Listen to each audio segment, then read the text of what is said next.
이제 오늘 우리에게 주시는 하나님의 말씀, 성경 말씀 읽어드리겠습니다. 오늘 읽을 성경 말씀은 창세기 38장 24절에서 26절까지의 말씀입니다. 석 달쯤 지난 다음에 유다는 자기의 며느리 다말이 창녀짓을 하여 임신까지 했다는 소문을 들었다. 유다가 명하였다. 그를 끌어내서 화형에 처하여라. 그는 끌려 나오면서 시아버지에게 전가를 보냈다. 저는 이 물건 임자의 아이를 배웠습니다 하고 말하였다. 다말은 또 말을 계속하였다. 잘 살펴보십시오. 이 도장과 이 허리끈과 이 지팡이가 누구의 것입니까? 유다는 그 물건들을 알아보았다. 그 아이가 나보다 옳다. 나의 아들 셀라를 그 아이와 결혼시켰어야 했는데 하고 말하였다. 유다는 그 뒤로 다시는 그를 가까이 하지 않았다. 하나님의 말씀입니다. 우리는 다시 내부와 외부를 가르는 경계를 넘는 사람들 시리즈로 돌아왔습니다. 지난 2주간 동안 종려주일과 부활주일 동안은 이 시리즈 설교를 중단했는데 다시 돌아왔습니다. 좀 돌이켜보면은 이 시리즈 설교 처음 2번은 이삭의 아들 에서에 대해서 얘기했습니다. 그리고 3번째와 오늘 4번째, 이 3번째와 4번째는 유다의 큰 며느리 다말에 대해서 얘기합니다. 석주 전에 유다와 다말 사이에 벌어졌던 사건에 대해서 제가 좀 자세히 말씀드렸습니다. 아마 이 사건은 성서에 나오는 사건들 가운데, 그 다양한 사건들 가운데 가장 엽기적이고 또 가장 막장인 그런 이야기이기도 합니다. 막장 드라마라고 부를 만한 그런 사건이었죠. 그런데 이 사건의 주인공 가운데 한 사람인 다말이 예수님의 족보에 등장합니다. 예수님의 족보에는 모두 3사람의 여자가 등장하죠. 다말, 라합, 그리고 밧세바. 그 중에 한 사람입니다. 이 다말이. 근데 이 3사람 중에 라합은 여리고성에 정찰하러 온 이스라엘의 정탐꾼을 숨겨줬고 또 무사히 돌려보낸, 말하자면 공로가 있습니다. 이스라엘 사람들의 입장에서 보면 공로가 있고요. 물론 여리고성 사람들의 입장에서 보면 완전히 배신자죠. 그렇지만 이스라엘 사람들의 입장에서 보면은 큰 공로자입니다. 그리고 밧세바는 비록 불륜이긴 했지만 다윗과 맺어졌고 또 결국은 다윗과 결혼해가지고 솔로몬이라고 하는 왕을 낳았습니다. 장차 왕이 될 사람을 낳고, 또 솔로몬은 아주 지혜의 왕이라고, 성군이라고 알려져 있는 그런 이스라엘 역사에 있어서는 굉장히 중요한 왕입니다. 그런 사람을 낳았어요. 이게 이스라엘 사람들의 입장에서 보면 공로임에 분명합니다. 장점이죠. 그렇지만 이 다말은 그런 이 2 사람들과 비교할 만한 그런 공로가 없는 사람입니다. 이 사람이 무슨 이스라엘에 득이 되는 일을 한 사람도 아니고, 그 다음에 무슨 솔로몬 같은 어떤 후사를, 좋은 후사를 그런 낳은 사람도 아닙니다. 공로는커녕 이 다말은 창녀를 가장해서 시아버지를 유인했죠. 그래서 동침해서 아들을 낳은, 말하자면 근친상간의 한쪽 당사자입니다. 근친상간은 구약성서의 율법이 아주 엄격하게 금하는 그런 악행입니다. 그건 처벌받아야 마땅한 악행이고, 근친한 사람들은 다 죽이라고 되어 있습니다. 그런데 그 당사자인 겁니다.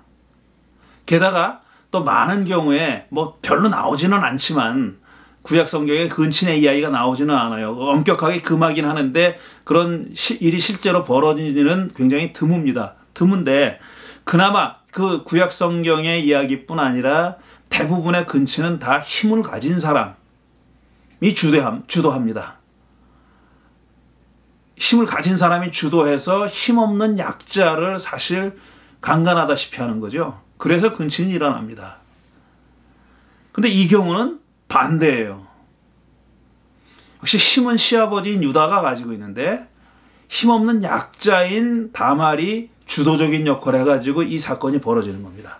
그런 점에서도 상당히 특이한 그런 특징적인 사건이라고 말할 수 있습니다. 짧게 한번 돌이켜보면 사건의 전말이 이렇습니다. 다말은 유다의 큰아들 엘의 아내입니다. 그런데 말하자면 유다의 큰 며느리죠. 근데 자식이 없어요. 자식이 없이 엘이 죽습니다. 그러자 유다는 당시의 관습에 따라서 자기의 둘째 아들인 오난을 다말에게 들여보냅니다. 후사를 잇게 하기 위해서. 엘의 후사를 잇는 겁니다. 그러니까 자기 큰아들의 장자의 후사를 잇게 하기 위해서 둘째 아들의 힘을 빌린 겁니다. 그게 그 당시의 관습이었어요. 그런데 오난이 그 명령을 거역하고 사실 임신하지 못하게, 의도적으로 임신하지 못하게 합니다. 그러자 그 역시 죽죠. 남은 아들은 셀라 한 사람입니다. 근데 유다는 겁이 난 겁니다. 아들 셋이 있는데 셋이 다 죽을까 봐 겁이 났죠. 그래서 셀라가 어리다는 이유로 걔가 장성할 때까지 기다리라고 하면서 다말을 친정집으로 보냅니다. 그리고 나서 상당한 시간이 흘렀는데, 세월이 흘렀는데 그 사이에 유다의 아내가 죽습니다. 그러자 이 유다는 장례를 지내고 곡하는 기간을 지낸 다음에 일정 정도 곡하는 기간을 지내는 겁니다. 그동안은 이제 금욕을 하는 거죠. 그 곡하는 기간을 지낸 다음에 자기 친구와 함께 양털을 깎으러 어디론가 갑니다. 딥나라는 곳으로 가는데 그 소식이 다말에게 전해지죠. 그러니까 다말이 그 소식을 듣고 그때까지 입고 있던 과부의 옷을 벗고, 그러니까 상복을 벗어버리고, 그러니까 상당한 세월 동안 이 사람은, 다말은 상복을 입고 있었던 겁니다. 그 옷을 벗고 옷을 갈아입은 다음에 얼굴을 가릴 너울을 쓰고 딥나로 가는 딥나로 가는 길에 길섭에 길가에 앉아서 사람을 유혹하는 겁니다. 자기 시아버지를 유혹하려고 창녀 노릇을 했던 거죠. 곡하는 기간 동안 금욕했던 유다는 자기 며느리인지도 모르고 그 너울을 쓰고 있는 여인을 보고 성매매를 시도하죠. 근데 주머니에 현찰이 없는 거예요. 그래서 얼마를 주겠다고 약속하고 양인지 염소 한 마리 주겠다고 약속을 하고 그 대신 담보물을 맡깁니다. 그 담보물이 도장과 지팡이와 허리띠 3가지예요. 요즘 말로 하면은 자기 신분증입니다. 신분증을 넘겨주고 다말을 삽니다. 성매매를 한 겁니다. 그러니 이 사람이, 그러니까 그 금욕하는 기간, 아내가 죽었다고 애곡하는 기간 동안에 금욕을 했기 때문에 이게 굉장히 성욕이 충만했던 모양이에요. 그러니까 자기 신분증을 다 맡기고, 보통 이런 짓은 안 하죠. 근데 신분증을 맡기고 그 다말에 몸을 산 겁니다. 석 달이 지난 다음에 유다는 자기 며느리, 그러니까 자기가 친정으로 보낸 다말이 임신했다는 소식을 듣고 불에 태워 죽이라고 명령합니다. 이때 다말이 이 물건들의 주인이 바로 아기 아버지입니다 하고 물건들을 보냅니다. 도장과 지팡이와 허리띠를 보고 유다는 그게 자기 물건임을 알고 이 다말이 자기보다 훨씬 의롭다고 말했다는 그런 내용입니다. 이게 이 사건의 이 막장 드라마의 줄거리입니다. 저는 이렇게 생각해 봤어요. 유대인들이 유일한 성경책이 구약 성경입니다. 우리로 말하면 구약 성경, 그 사람들은 그냥 성경. 유대인들은 다말을 어떻게 생각할까? 이 여자를 어떻게 생각할까 하는 그런 궁금증이 생겼어요. 이 얘기를 읽으면서, 이 말씀을 준비하면서 다말을 어떻게 생각할까? 이 여자를 어떤 정말 그 막장 드라마의 주인공 정도로 생각할까? 천하의 몹쓸 짓을 행한, 주도적으로 행한, 근친이라고 하는 그런 죄악을 행한 나쁜 여자로 생각할까? 잘 모르겠습니다. 저도. 그 사람들이 어떻게 생각하는지 궁금하긴 한데 잘 모르겠어요. 근데 제가 아는 사실은 이거예요. 유대인들은 지금도 다말이라는 이름을 많이 가지고 있어요. 그러니까 딸을 낳으면 다말이라는 이름을 많이 붙이는 겁니다. 물론 다말이 여기만 있는 건 아니에요. 나중에 또 다말이 나오기도 하고, 다말이 구약 성경에 세 사람이 등장하긴 하는데 어쨌든 유대인들은 딸을 낳으면 다말이라는 이름을 상당히 많이 줘요. 그래서 제가 아는 유대인 주로 좀 학교에서 만난 사람들이지만 그 사람들 가운데 다말이라는 이름을 가지고 있는 사람이 있어요. 그러니까 다말이라는 이름을 선호한다고도 볼 수 있는 겁니다. 그렇지만 그 이름이 많다는 사실이 정말 다말이 벌인 이 사건을 어떻게 보는지를 말해주는 건 아니라는 것 정도는 저도 알고 있습니다. 그런데 분명한 사실은 이 구약을 연구하는 사람들은 이 스토리를 굉장히 중요하게 생각하고 있다는 겁니다. 이 스토리를 굉장히 중요하게 생각하고 있고 이 스토리에 대한 많은 연구들이 아직까지 나오고 있습니다. 오랫동안 나와왔고 아직까지 나오고 있습니다. 특히 1960년대, 70년대 이후에 많은 여성구약학자들이 여성주의적 관점에서 성경을 읽으면서 이 다말의 이야기가 굉장히 중요하게 그들에게는 받아들여졌습니다. 또 한 가지 분명히 말해야 될 사실은, 생각해야 될 사실은 뭐냐면, 인정해야 될 사실은, 만일 이 다말이 예수님의 족보에 들어가 있지 않았더라면 기독교인들은 다말 이야기를 그렇게 중요하게 생각하지 않았을 거다라고 짐작합니다. 저는 그렇게 10중 8구 그럴 거라고 생각합니다.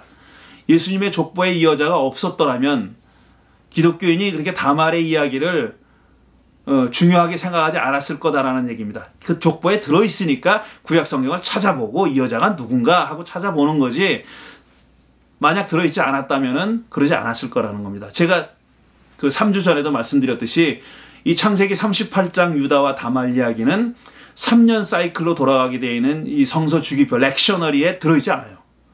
그러니까 그 주기표 따라서 3년 내내 설교하는 사람은 이 본문을 읽지 않게 되어 있는 겁니다. 그만큼 이 주기표를 만든 사람들, 유명한 학자들입니다. 유명한 학자들과 목회자들인데 그 사람들도 이 이야기를 꺼린 거예요. 그렇게밖에 볼 수 없습니다. 학자들은, 관심을 가지고 연구하는 사람들은 많이 있는데 실제로 교회에서 목회하는 그런 목회자들에게는 이게 별로 도움 안 된다고 생각하는 겁니다. 근데 저는 구약을 공부하는 사람들로서뿐 아니라 목회하는 목회자로서도 이 사건이 매우 중요하다고 생각하는데, 그 이유는 단 한 가지입니다. 이 다말이 그야말로 내부와 외부를 가르는 경계선을 넘어간 사람입니다. 여성으로서뿐 아니라 남편을 잃은 여자로서, 남편을 잃은 과부로서 어쩔 수 없이 자기의 그 생존과 사실상 생사 여탈권을 움켜쥐고 있던 시아버지의 뜻을 거스르고 그걸 넘어간 겁니다. 그 장벽을, 그 경계선을 넘어갔던 여인입니다. 저는 이게 대단히 중요하다고 생각하는 겁니다. 이런 사람들 때문에 사회의 가치관이 바뀌고, 더 나아가서 그 사회의 모양이, 어떤 시스템이, 제도와 체제가 바뀔 수 있다는 겁니다. 어떤 진보할 수 있다는 그런 얘기입니다. 저는 어떤 의미에서는 보수와 진보를 가르는 어떤 그 경계선이 이런 거라고 생각합니다. 보수는 전통이나 관습이나 어떤 법이 어떤 경우에도 절대로 뛰어넘지 못한다고 생각합니다.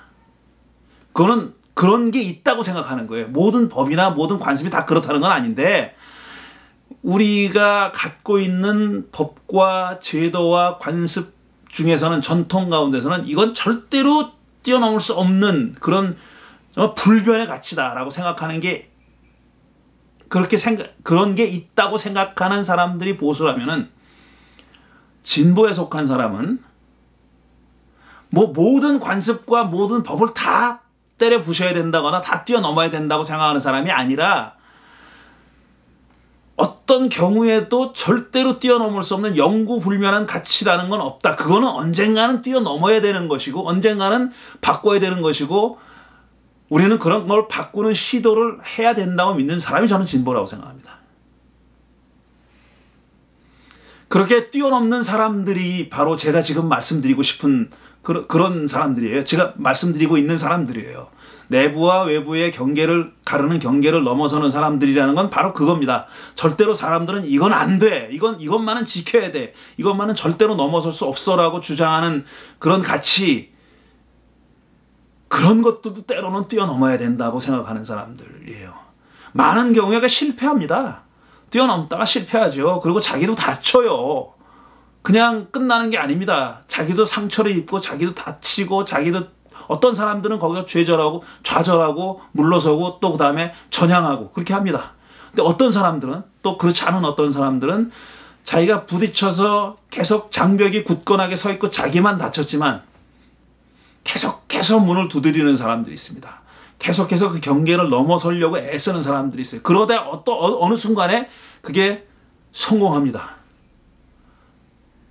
그런 사람들에 의해서 사회가 바뀌는 거고 우리가 살아가는 공동체가 저는 한 걸음씩 나아간다고 생각합니다. 실패하지만 그 실패는 그냥 실패가 아니라 미래에 올 성공의 어떤 밑거름이 되는 그런 실패를 하는 것이죠. 그런 사람들 덕분에 우리가 지금 살아가고 있는 이런 세상이 왔고 또 우리는 앞으로 더 나은 세상을 우리 후손들에게 넘겨주기 위해서 계속 그런 부딪히는 훈련, 부딪히는 실천, 그 다음에 경계선을 넘어서는 실천을 해야 된다고 생각하고 저는 그게 그리스도인들의 어떤 삶의 자세여야 된다고 생각하는 겁니다. 구약 성경은 이스라엘이 뭐 대단한 종족인 것처럼 그렇게 그립니다.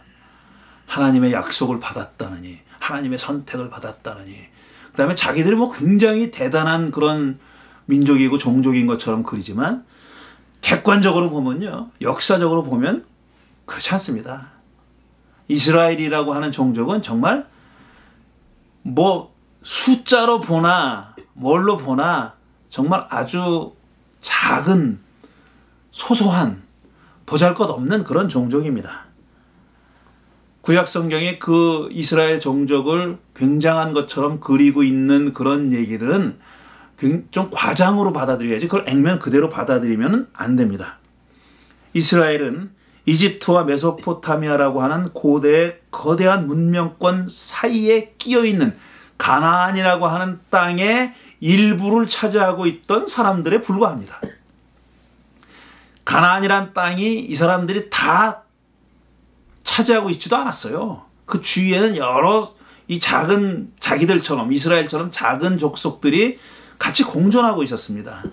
근데 그들 중에 어떤 사람들을 내쫓아서 일부의 땅을 차지하고 있었던 거예요. 그 정도입니다. 기원전 한 1200년경에 이 나라가 만들어지기 시작했어요. 이스라엘이라는 나라가, 이스라엘은 종족이 어떤 가나안 땅의 일부분을 차지하고 세력을 확장하기 시작한 겁니다. 그렇게 살기 시작해가지고 한 기원전 1000년경에 다윗과 솔로몬 시대에 이르러서 그래도 제일 발전했던 겁니다. 제일 큰 나라를 만들었었어요. 제일 융성한 그런 종족이 됐었어요. 그러나 그것도 잠깐이었을 뿐이고 곧 나라가 둘로 갈라졌고 점점 쇠퇴하고 쇠락하다가 북쪽 이스라엘은 한 8세기 후반경에 그 다음에 남쪽 유다는 6세기 후반경에 망했어요. 각각 아시리아와 바벨론에 의해서 망했어요.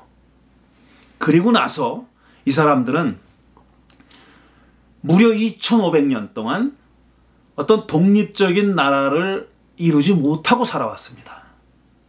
가나안 땅에 살고 있던 사람들이나 각 지역으로 뿔뿔이 흩어져 있던 소위 디아스포라 이 사람들이나 다 정말 그 2500년 동안 자기 땅이 없는 하나의 나라가 아닌 그냥 종족으로만 남아있는 어떤 에스닉 그룹으로만 남아있는 그런 형편으로 살아온 겁니다.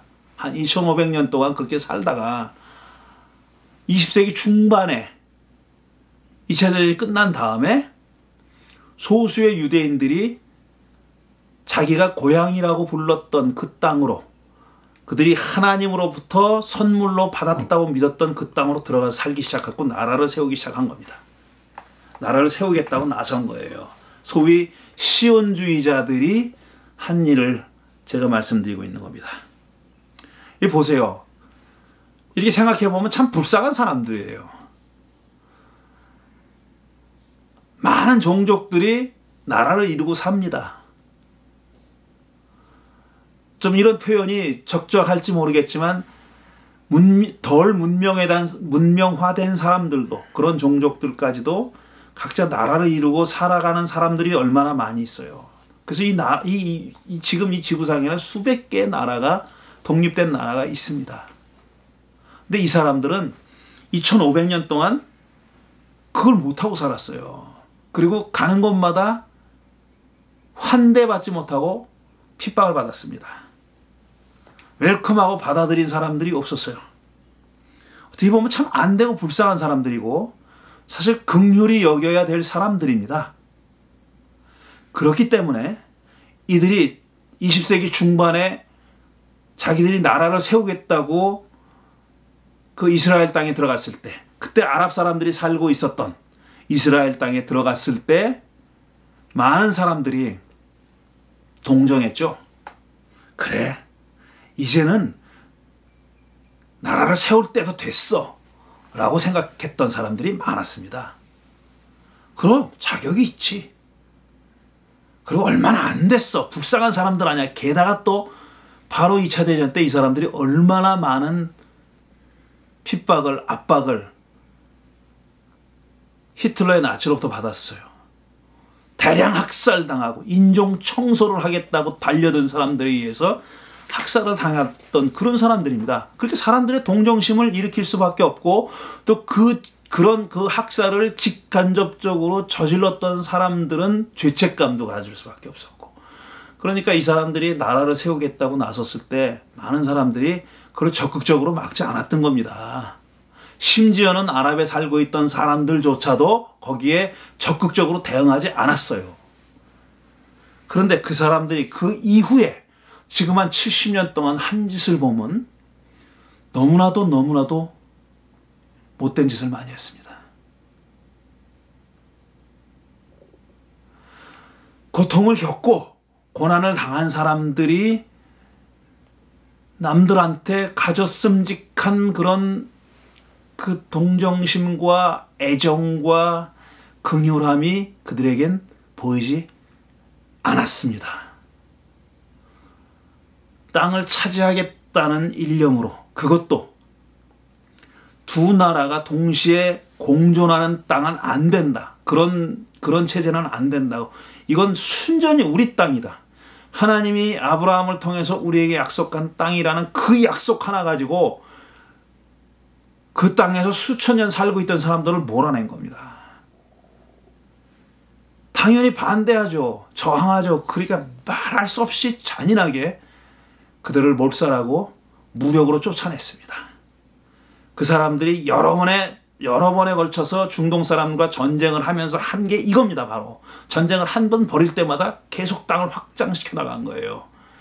그럼 그 땅이 빈 땅입니까? 아니에요. 사람들이 2500년 동안 살던 땅입니다. 그 땅의 사람들은 어떻게 하라고? 그 사람들은 다 쫓겨나거나 많은 사람들이 죽었습니다.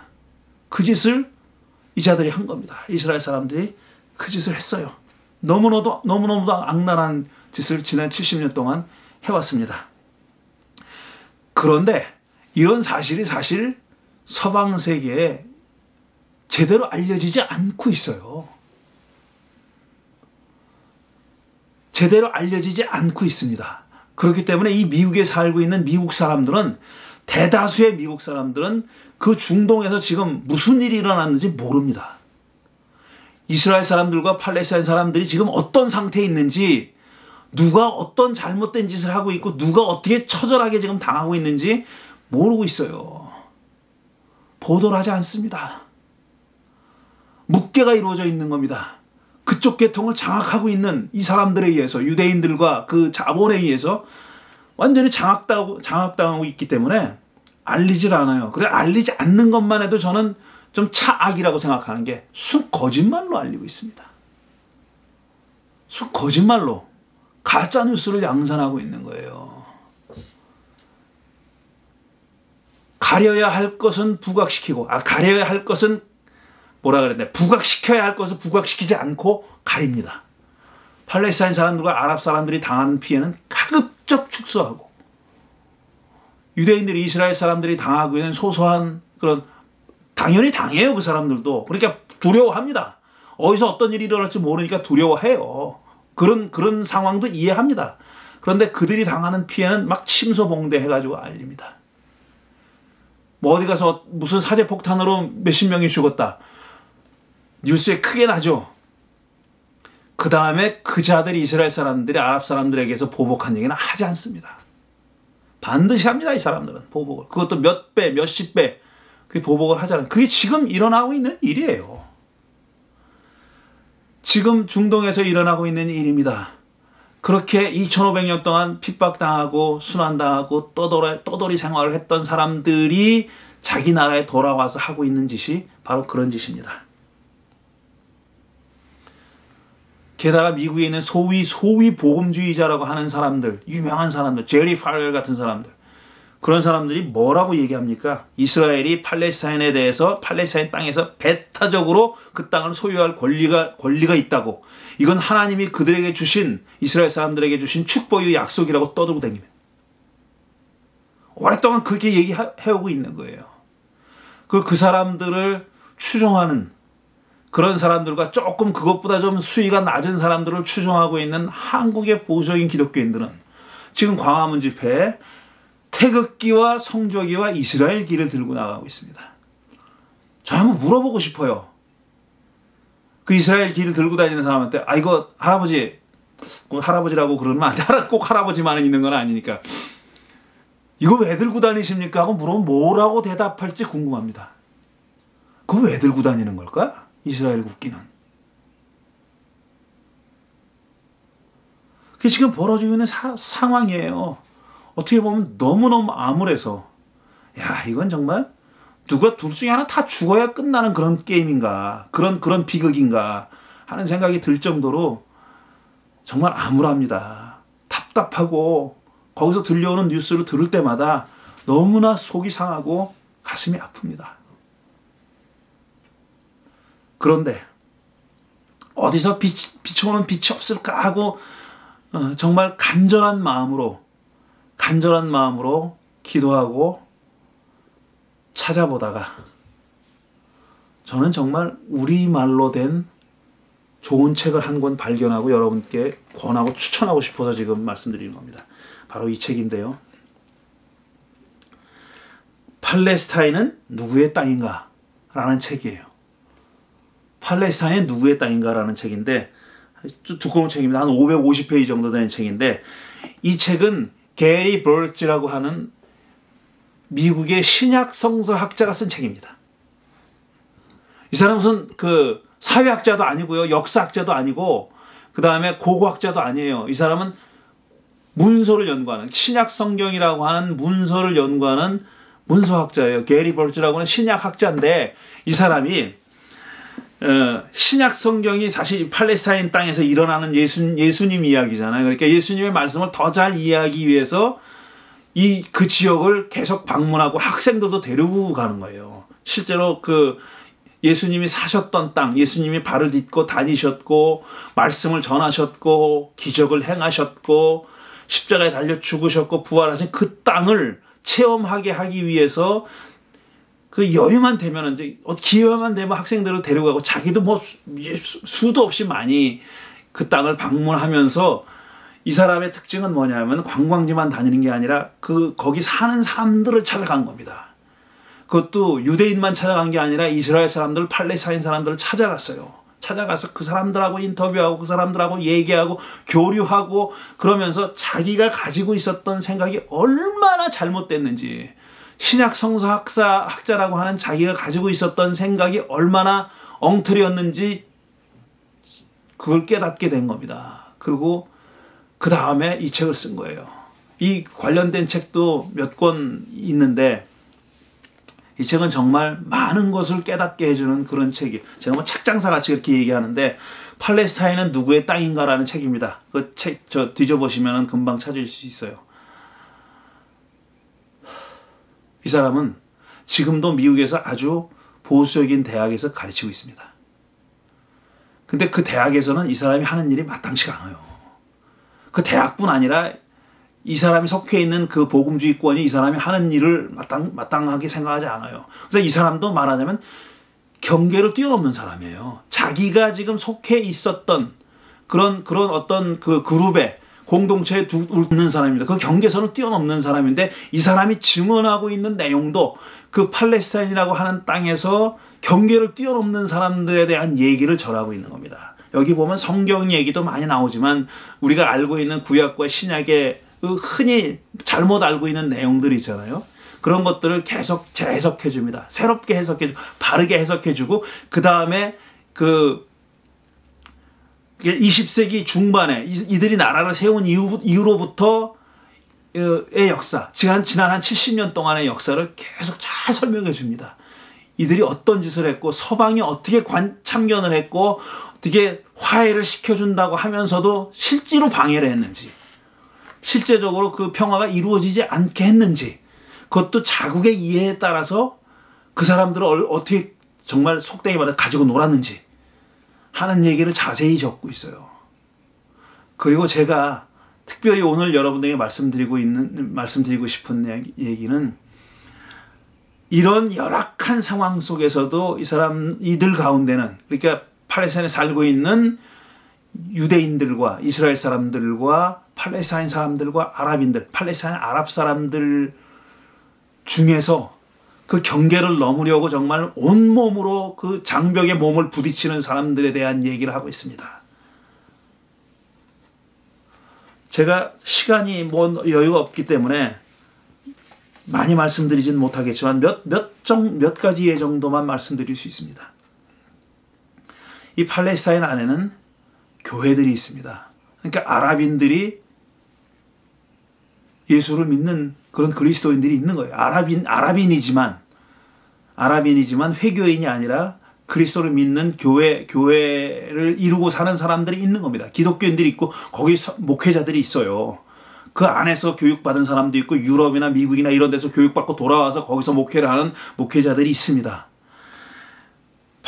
이스라엘 팔레스타인에 사는 팔레스타인 사람들의 기독교인은 약 20만 명 정도가 된다고 그래요. 이게 아마 2000년대 초기의 통계일 겁니다. 한 20만 명 정도 되는데, 그러니까 팔레스타인 전체 인구의 팔레스타인 사람 전체 인구 한 2% 정도? 굉장히 소수죠. 2% 정도만 안 되는 사람입니다. 2% 정도밖에 안 되는 그런 소수의 사람들이 이 사람들이 마을마다 교회 공동체를 이루고 있어요. 그런데 제가 지금 얘기하는 게 회교도들이 융성하는 가운데 기독교 신앙을 지키는 사람들, 이 정도 얘기하려고 하는 게 아닙니다. 저는 제가 기독교인이기 때문에, 또 여러분 우리가 다 기독교인들이기 때문에 그 가운데도 기독교인이 있다라는 얘기를 하고 싶은 게 아니에요. 그 사람들이 하는 일을 얘기하고 싶은 거예요. 그 사람들은 그냥 우리처럼 이렇게, 우리처럼이라 그러면 어폐가 있죠. 우리도 경계를 넘으려고 애쓰는 사람들이니까 그냥 편한 상태에서 예배드리고 그런 사람들이 아니에요. 그 사람들은 이스라엘인이면서 기독교인인 사람들은 이스라엘 사람들한테, 자기 동족들한테 굉장히 모욕을 당합니다. 나초 취급받아요. 낮춤을 받아요. 비하당하는 거예요. 마찬가지로 아랍인 그리스도인들도 아랍 사람들한테 그렇게 비하되고 나초 취급받고 때로는 모욕을 당하기도 합니다. 근데 이 사람들이 계속해서 그들이 신앙을 간직하고 하려는 일이 뭐냐 하면은, 많은 경우에, 전체가 다 그렇다고 볼 수는 없지만 많은 경우에 그 아랍인이면서 그리스도인인 사람들, 교회를 이루고 있는 사람들, 유대인이면서 그리스도인으로서 교회를 이루고 있는 사람들이 하려고 하는 일은 뭐냐 하면은, 자기들이 잘못한 것에 대해서 발을 바로 잡으려고 하는 거예요. 유대인 그리스도인 경우에는 그들이 지금 땅을 그렇게 배타적으로 차지하고 아랍 사람들, 팔레스타인 사람들을 못 살게 해고 죽이고 쫓아내고 하는 것이 틀렸다라고 얘기하는 사람들이에요. 그건 잘못됐다고 얘기하는 사람들이에요. 그러면서 계속 이러지 말자고 얘기하는 사람들입니다. 그 사람들이 가장 좋아하는, 많이 읽는 성경 구절이 누가복음 19장에 나오는 삭개오 얘기라고 합니다. 삭개오가 누굽니까? 세리장이잖아요. 이게 남의 세금을 과다하게 걷어가지고 자기 배불린 사람이에요. 근데 그 사람이 예수를 만나고 나서 약속을 하죠. 약속을 하면 자기가 도적질한 거 다 토해내겠다고 약속을 해요.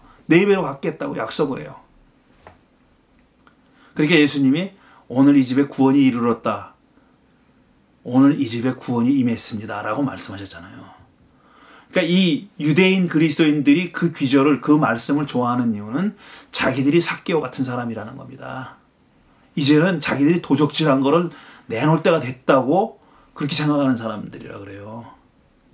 그러면서 그 말씀을 읽고 계속 다짐을 한다는 겁니다. 우리 동족들을 이 상태로 계속 흘러가게 놔둘 수는 없다고. 물론 그들의 목소리는 정말 들릴 듯 말 듯한 소수의 목소리입니다. 박해받고 차별당하는 사람들의 목소리입니다. 그러나 그들은 분명히 경계선을 넘으려고 온몸으로 장벽에 부딪히는 사람들이고 경계선을 넘으려고 하는 사람들입니다.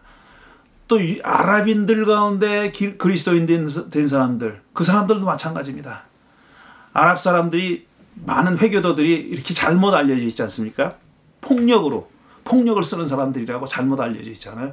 사실 폭력을 안 쓰는 건 아니죠. 분명히 쓰죠. 그리고 폭력에 대한 그런 어떤 폭력을 하지 말아야 된다는 그런 경계심이 덜한 건 사실이에요. 왜냐하면 자기들이 너무 당하니까, 이스라엘 사람들은 너무 당하니까 그런 감각이 마비될 수밖에 없어요.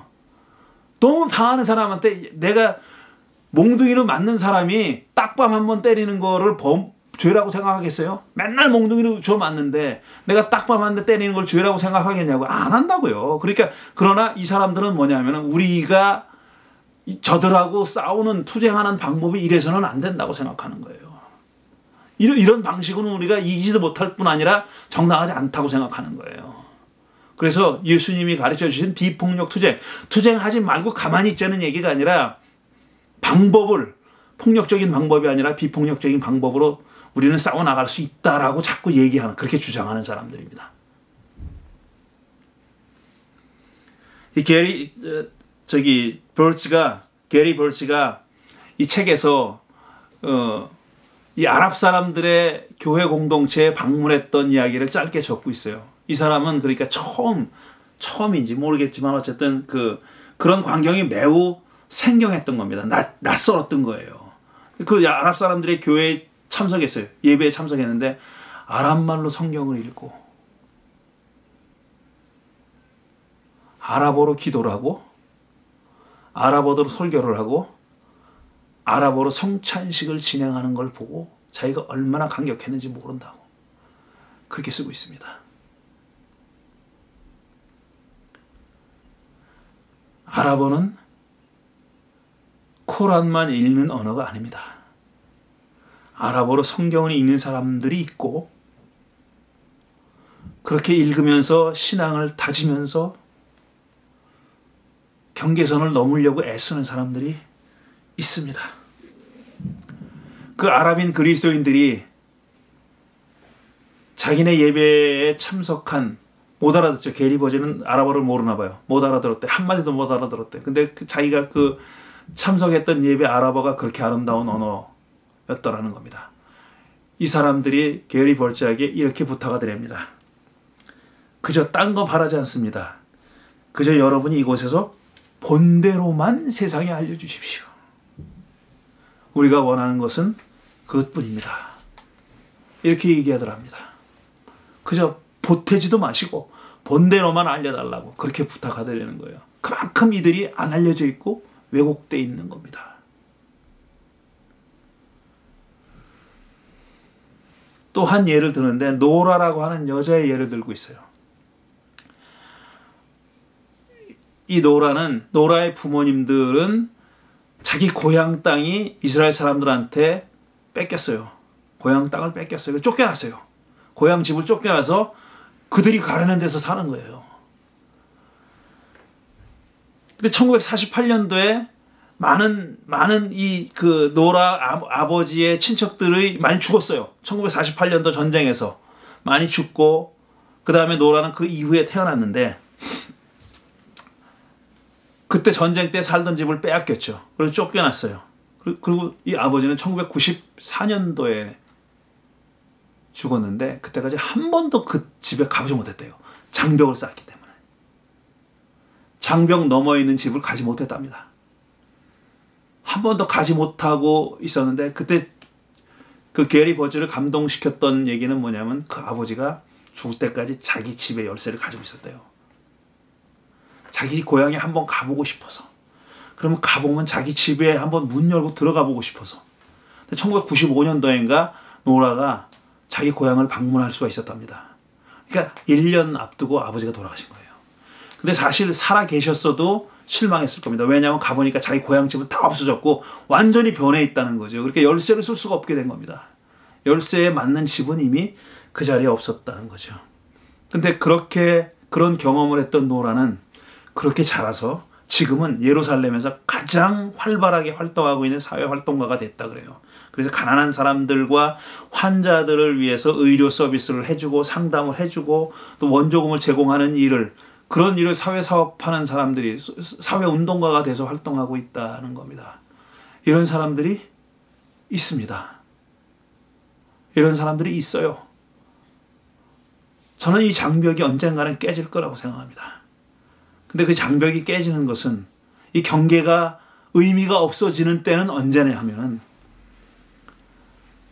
이런 사람들이 서방에서는 게리 버즈와 같은 사람들이 그 다음에 그쪽에서는 아까 제가 예를 든 정교회 신부님이나 본대로 말해달라고 부탁했던 정교회 신부님이나 노라 같은 사람들이 계속 그 경계를 무시하고 넘나들 때 그게 가능할 거라고 생각합니다. 사람들은 눈에 보이는 현상만 보고 윗대가리인데 다 결정해가지고 무슨 일이라는 것처럼 생각하는데 그렇지 않습니다. 밑바닥에서 활활 끓어오르는 그런 불이 없으면은 절대로 움직이지 않습니다. 절대로 움직이지 않습니다. 그 경계를 넘어서는 사람들은 지금 제가 예를 들었던 그런 사람들입니다.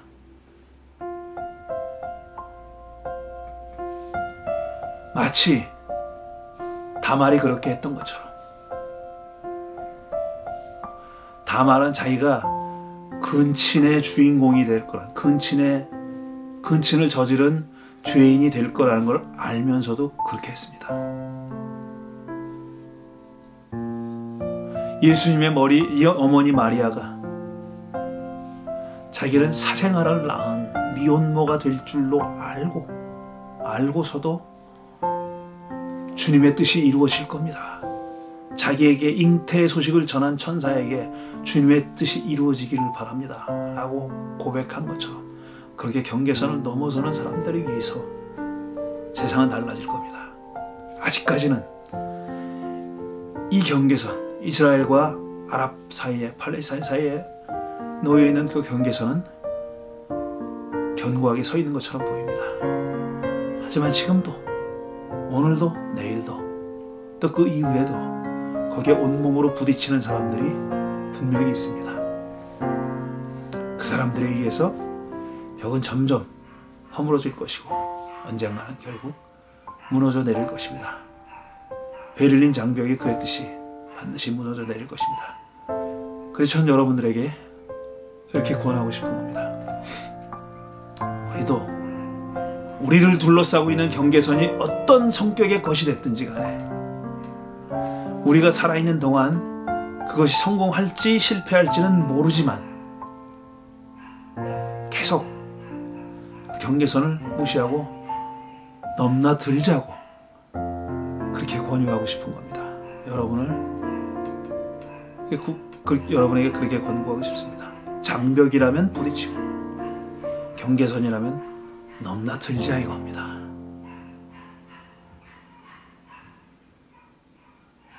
저는 그게 하나님이 우리를 부르신 이유일 거라고 생각하고 우리가 예수를 따르는 그런 이유일 것이라고 생각합니다. 이 말씀을 생각하면서 잠시 묵상하는 시간 갖겠습니다.